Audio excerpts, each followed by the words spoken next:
सका और दूध की बूंदें दोनों ओर ढुलक गई।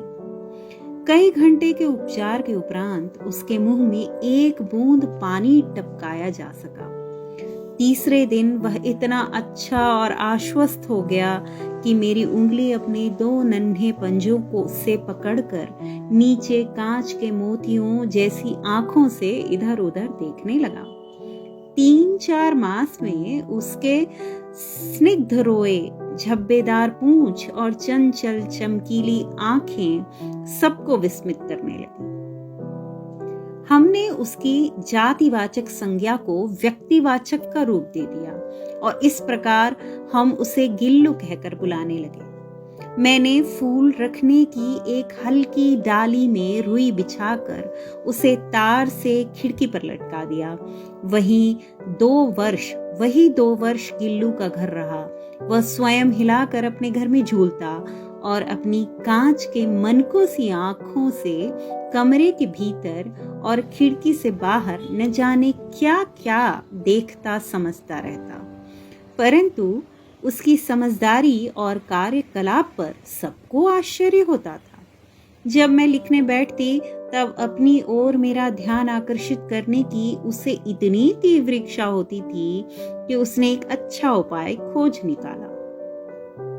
वह मेरे पैर तक आकर सर्र से पर्दे पर चढ़ जाता और फिर उसी तेजी से उतरता। उसका यह दौड़ने का क्रम तब तक चलता जब तक मैं उसे पकड़ने के लिए ना उठती।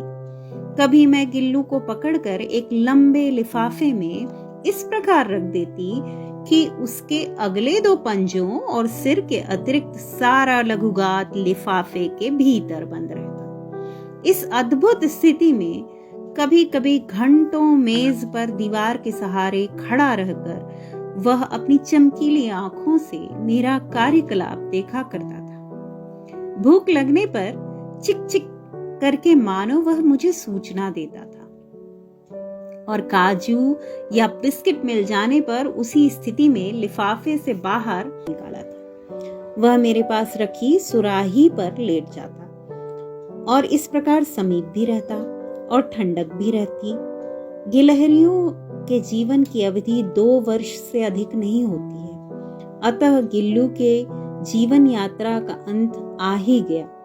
दिन भर उसने न कुछ खाया न बाहर गया।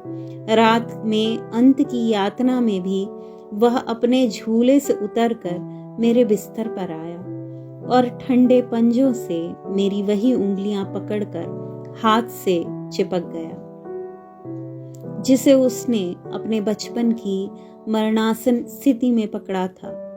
पंजे इतने ठंडे हो रहे थे कि मैंने जाकर हीटर जलाया और उसे उष्णता देने का प्रयत्न किया, परंतु प्रभात की प्रथम किरण के स्पर्श के साथ ही वह किसी और जीवन में जागने के लिए सो गया।